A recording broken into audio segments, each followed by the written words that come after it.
Bevor wir unseren zweiwöchigen Segelturn starten, erkunden wir noch ein bisschen Stockholm.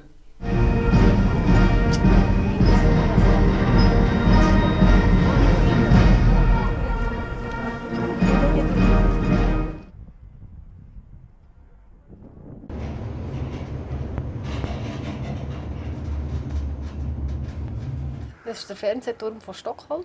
Von außen ein Betonblock. Aber hier oben ist die Aussicht wunderbar. Da hinten die zwei kleinen Inseln. Dort hinten dran irgendwo ist unser Hafen, oder?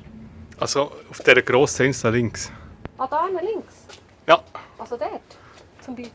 Ja, so dort, wo der grosse Turm ist, der lang, ein bisschen rechts davon. Irgend so. Dort hinten, weit hinten. Und dann kommen wir ein bisschen zurück und gehen da hinten das kleine Insel dort. Und dann gehen wir rechts um den Ecke. Und vor allem, wir haben 9:30 und die Sonne ist einfach noch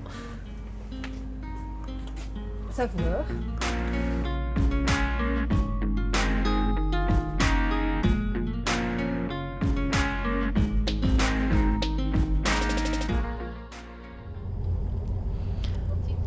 Am nächsten Tag machen wir einen Ausflug nach Skansen. Dies ist ein Freilichtmuseum. In der Schweiz ist das wie der Ballenberg, nur einfach mit mehr Tieren.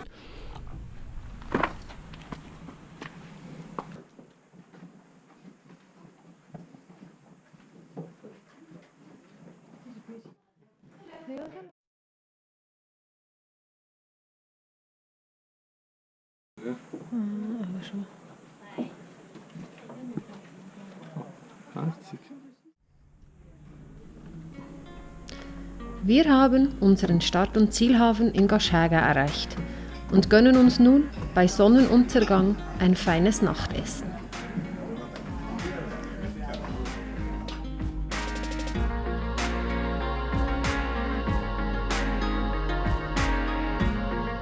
Unsere erste Etappe führt uns von Gaschäga durch die Schären nach Gällnö.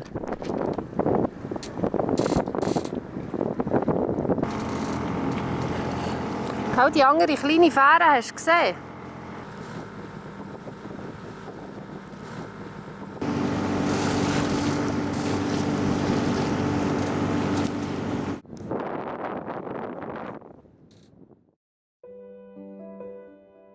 An unserem ersten Ankerplatz genießen wir ein erfrischendes Bad und einen weiteren spektakulären Sonnenuntergang.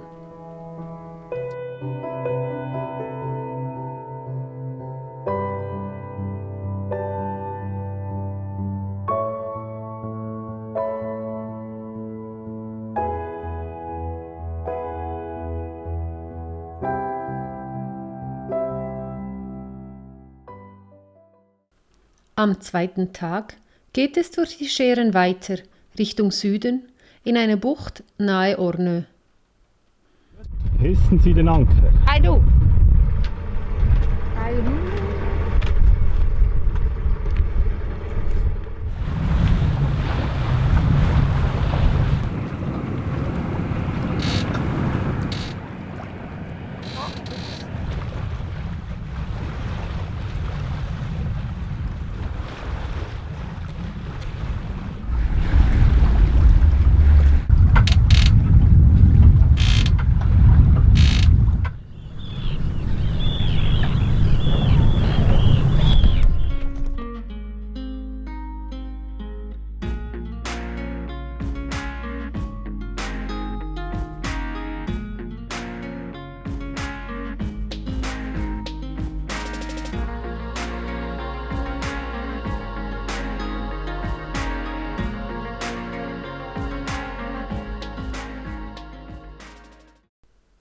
Unsere Reise führt uns weiter auf die Insel Huvudskär. Unsere Ankerbucht.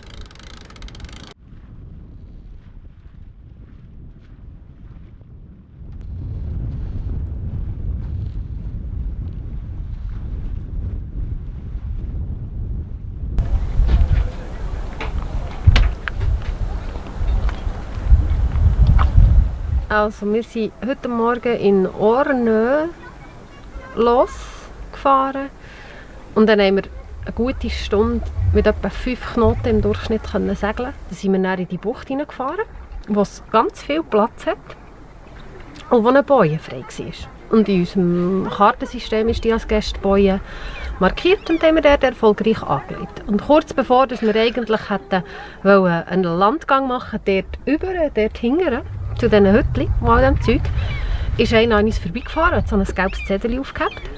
Ja, das sind Memberbojen und ihm gehören die Bojen. Und dann haben wir so, okay, gut, also haben wir abgelegt. Dann sind wir ein bisschen rumgecruised und haben wir überlegt, ja gut, dann gehen wir ankern, weil so ein Landmanöver, wie da alle sonst neben uns machen, ist ein bisschen schwierig. Nachher haben wir dort hinten neben dem roten, wo man sieht, dem roten Lazy Jack, dem roten Strich, haben wir eigentlich geankert, das ist eigentlich hinter dem Katamaran, der jetzt dort ist. Und dann sind wir den Anker eingefahren, so wie man das macht. Und zuerst hat er geslippt und plötzlich gehabt. Und gut, er hat. Und dann sieht der François auf der Karte, da geht das Kabel unten durch. Gut, wir probieren es zu lösen. Das hat nicht funktioniert. Wir sind festgesessen, egal welche Richtung wir probiert haben, wir sind einfach nicht mehr los. Ich habe den Anker nicht mehr aufgebracht. Weder vorwärts noch rückwärts ist nicht gegangen. Zum guten Glück war es da nur 4 Meter tief gewesen, hat der François beschlossen, gut, ich tauche runter. Gehen mal schauen, ob ich ihn lösen kann. Nicht funktioniert. Beim ersten Anlauf dann haben wir gefunden, ja, dann nehmen wir die Leine vom Heckanker mit dem Karabiner und hängen den vorne am Anker ein, in der Hoffnung, wir können dann so mit einem guten Schreis einfach aushängen. Das hat funktioniert zum Einhängen mit dem Karabiner und hat glücklicherweise auch funktioniert zum Aushängen. Also sprich, wir sind von diesem Kabel wieder losgekommen. Und dann haben wir hin und her überlegt, ja, ankern doch nicht, ja, vielleicht doch ankern. Gut, Ankerkette verlängern. Hat nicht funktioniert. Erstens ist das Seil zu dick und das wäre nicht über den Ankerwinsch gegangen. Und die Ankerkette ist leider zu kurz für die 8 Meter, die wir hier haben. Dann haben wir gefunden, ja gut, beschließen wir auch gleich. Es hat so viele Leute links und rechts hier an diesen Felsen, dass vielleicht irgendeiner Erbarmen hat und uns helfen kann. Und so war es. Und jetzt sind wir nach einem halb erfolgreichen ersten Versuch, mit einem erfolgreichen zweiten Versuch, hier an diesen Felsen vorwärts doch noch angemacht. Wir kommen vom Boot weg und wir kommen auch wieder auf das Boot. Und jetzt genießen wir den wunderschönen Sonnenuntergang und machen dann nach all diesen Schöcken, die wir heute hatten, noch das feinste Nacht. Ich habe fertig. Ich würde sagen, sehr gut. Wenn man das Geschmacksmikrofon hat und eine Geschmackskamera. Canebula, oder wie die auch immer heissen, Zimtschnecken, in the making. Der Teig ist jetzt fast 4 Stunden gegangen. Und jetzt kommt da die Füllung drauf. Und dann probieren wir das zu rügeln und zu backen. In der Hoffnung, dass es funktioniert. Jetzt dürfen Sie rechts rumsteuern. Aha. Leider nicht an.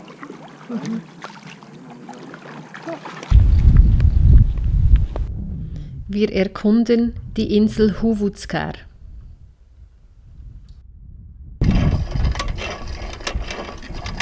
Yeah, Wasser!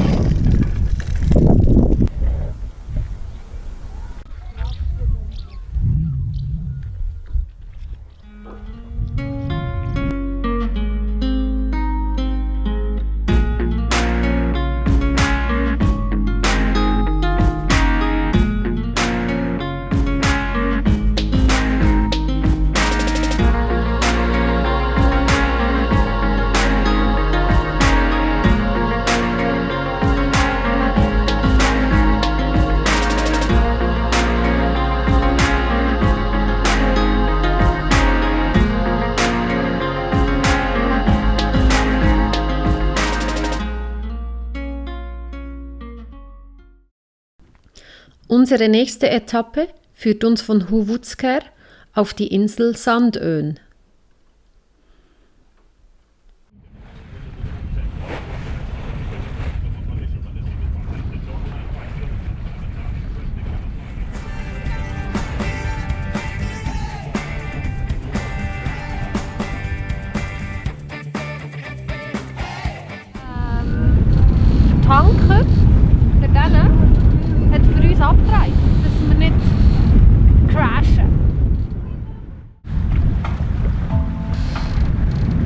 Achterfahrt bis hinten durch.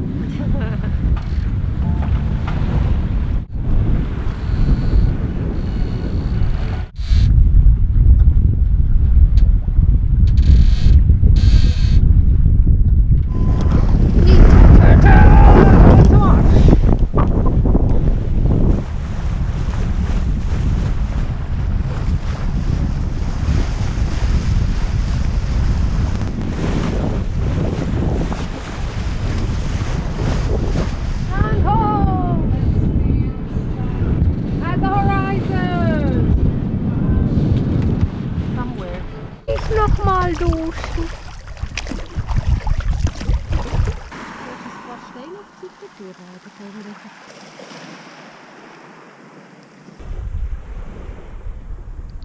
Nach 8,5 Stunden Segeln haben wir uns ein feines Nachtessen verdient. Und eigenem Grill. Ist das nicht cool?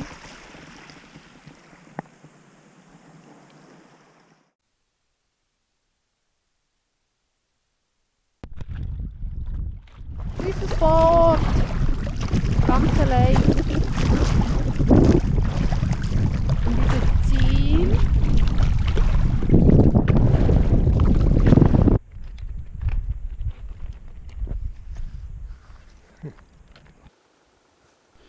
Wir machen uns auf, um die Insel Sandön zu entdecken.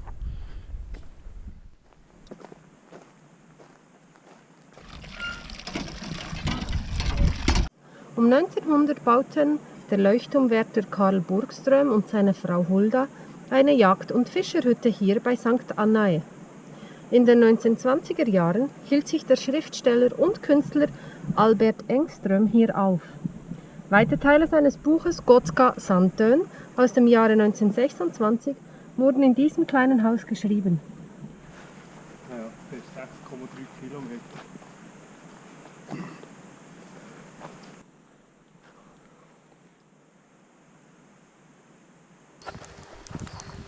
Auf dieser Insel steht sogar eine kleine Kapelle.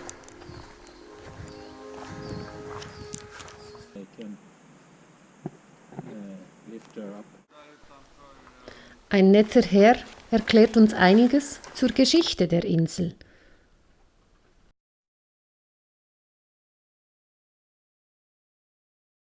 Der alte Hof Gamla Garden wurde 1784 erbaut. Hier wohnte der berüchtigte Strandräuber Peter Gottberg mit seiner Familie von 1801 bis 1828. Danach wurde der alte Hof zum Zentrum für die Holzwirtschaft auf der Insel, wo man umfassende Abholzung, Teerherstellung, Holzverarbeitung und Schiffbau betrieb. Die letzte Person, die hier wohnte, war Madame Söderlund, die den alten Hof 1877 verließ, um in das Dorf am Leuchtturm zu ziehen. Der alte Hof war damals ein Bauernhof und lag inmitten von Ecken und Weiden, auf denen sowohl Schafe als auch Rentiere grasten. Die Rentiere verschwanden um 1820, die Schafe im Jahre 1898.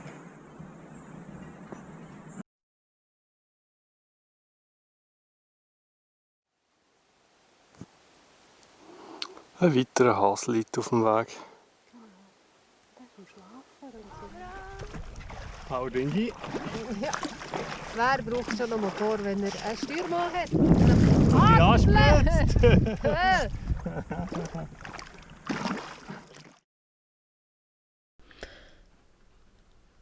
Da der Wind so gedreht hat, dass sich unser Anker löste, beschließen wir, die nächste Etappe mit einem Nachtschlag zu starten. Es ist Mitternacht, als wir den Anker hissen und Richtung Nynäshamn aufbrechen.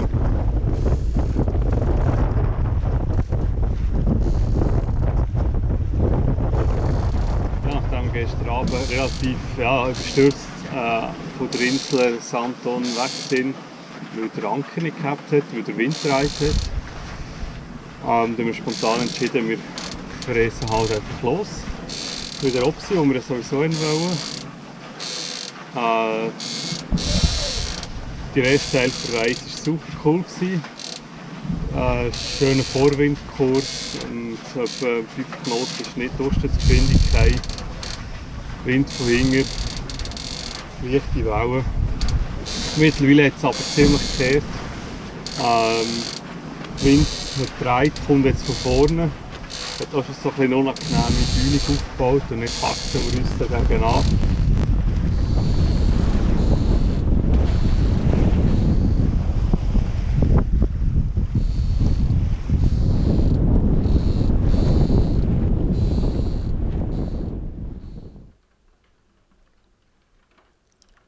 Nach einem verdienten Mittagsschläfchen geht es auf Einkaufstour.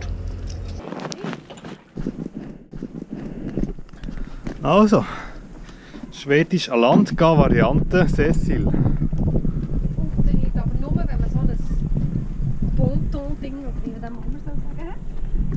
Auch so ein Mini-Pseudo-Stägli.